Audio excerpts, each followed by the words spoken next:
Welcome, today in front of me Huawei Y5p, and I'll show you how to add screen lock on this device. So first we should go into the settings application and then scroll here to the biometrics and password.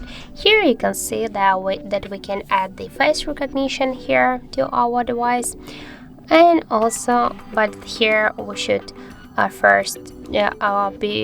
before we'll set our face recognition, we should set the password here, or PIN code, or pattern, or 4-digit pin, or custom just pin code, or password, text password here.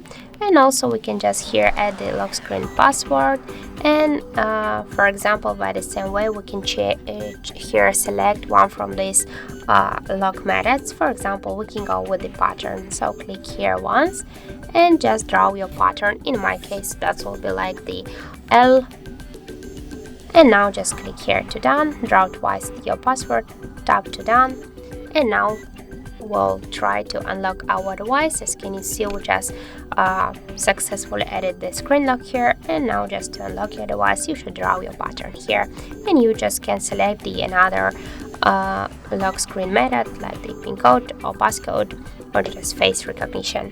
So that's it. Thank you guys for watching, and if you found this video helpful, don't forget to leave a like, comment and to subscribe our channel.